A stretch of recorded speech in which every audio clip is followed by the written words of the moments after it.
Hello. So I want to chat about posting, which is probably the one topic you want to avoid besides inviting.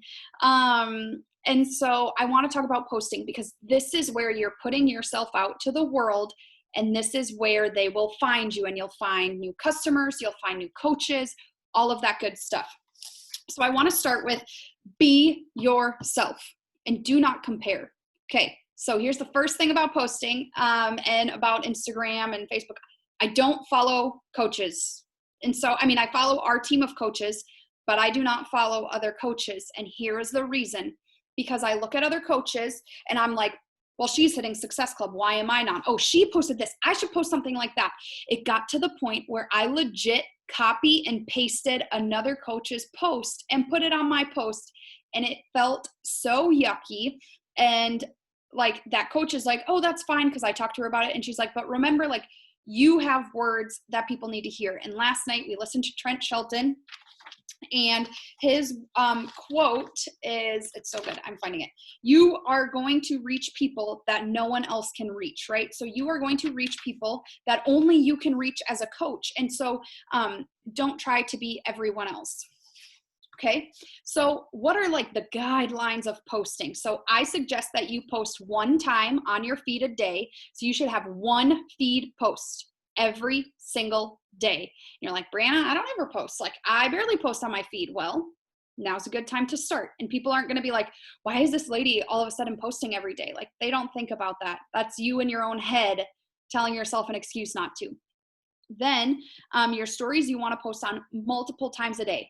I did not really utilize stories until I became a coach. And now it's probably one of the biggest parts that I do, because stories, people like to see what people are doing all day long. Okay. So some ideas for your feed, you want to kind of pick the things that describe you, right? So if you go to my Instagram bio, actually, let's head over there. That's my YouTube channel. If you go to my Instagram, right? So it tells you I live in a small town in South Dakota and went to SDSU. I'm obsessed with all things cheetah. I'm a wife, an ag teacher, Jesus lover, and I help others feel good and sweat daily. So just by that, you can probably tell some things you're going to see. You're probably going to see how I live, in South Dakota in a real life. You're going to see some fashion with my cheetah. You're going to see that I'm a wife. So pictures of my husband, me teaching, and stuff about faith and about working out. So you can see here, if you look at my posts, you'll see some consistency, right? I've got recipes, fitness, fashion, my family, and coaching. And that's kind of the trend you see here, right? And so those are kind of the things that I've really been focusing on, is coaching and fitness, teaching, my family, so AKA my dog and my husband, fashion, and faith are kind of my things, or recipes. I guess you could say nutrition is the other thing. But you will see there's a very consistent feel to my Instagram, and it's not the same thing every day, right? So it's not a workout photo every single day. It's not a fashion photo every single day. It is a lot of different things. And so that keeps it somewhat together, right? Because then you have a brand, but you're also varying it, because we aren't just Beachbody coaches. That isn't the only thing we do in our life. And so you got to showcase the other areas. Stories, it can be anything you want. So every single morning, I post what time I get up, and I post my Energize. And I don't ever call it Energize. I call it, my go-go juice, or my unicorn juice, or no excuse juice, or whatever. But I show that. I show workout clips. I show my Shakeology, or my shake, or whatever I'm doing. I post meals. I show meals throughout the day, quotes, Bible verses, posts from other people, tips, tricks, stuff about my dog. I do polls. I do stuff about my house, like silly stuff my husband does, or me trying to feed my husband vegetables. That doesn't really work very well. Literally, your stories can be anything. So you want to think of your stories as like a movie of your day with little commercials that show about products and Beachbody and stuff like that. I think my stories more and more are getting geared towards Beachbody and workouts and recipes and, that stuff. But my life is now more and more becoming that. And it's about coaching, motivation, podcasts, books, teacher stuff, like all that. And so you can post whatever the heck you want on your stories, but you want to be posting, they say, the experts say 8 to 15 times a day on your story, which you're like, lady, you're crazy. Okay, well then just start. If you've never posted a story, post one story.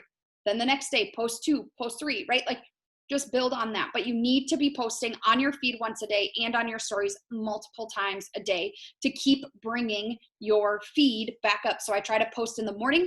I try to post during my prep period. I try to post during lunch. I try to post in the afternoon after school, and then in the evenings. So fit it in your schedule and know. And if I'm like, dang, I don't have anything to post right now, I find a quote. Or I post something silly my students do, or you can find things to post that people will relate to. You want to tell your story again and again and again. So they say, tell your story once a week. And I'm like, that seems like a lot. But you have to think, you have new people following you constantly. Not everyone's looking at your posts all the time. Not everyone is going to read your posts. So every time you're going to be connecting with different people. So you need to be telling some version of your story once a week. Okay. And it looks really differently, right? So this is when I told my story of like my fitness journey. I'm trying to see, here talks about my coaching journey. Here talks about some team stuff. Like it just goes along the ways, and I talk about it in different, here talks about my running journey. Right? It's the same concept of things I'm talking about, but I'm presenting it in a different way, in a different format, and showing a different aspect of how my life has changed. The other thing is you want to add value to your challengers or to your viewers' lives, right? So some ways I do this is you want to learn, they want to learn. So you want to educate them or entertain them, right? So you want to educate them by sharing a recipe or sharing a tip or a trick, a parenting hack, or meal planning, meal prepping, any of that stuff, right? You want to add value, and then you want things that people will react to or resonate with, right? So things that are vulnerable. I know it's scary, but like a lot of teachers right now are relating to my content about coming back during coronavirus, or I'm sure moms are out there and can relate to your kid not sleeping through the night or teething, or how do I work out and have a kid, how do I have a kid and work out and run a coaching business? Like, how is that even possible? And so you want to make your content valuable. So do something they can save, do showcase books, showcase devotionals, showcase these different things that add value. And then lastly, there are team calls that are social media strategies and adding value to your social media.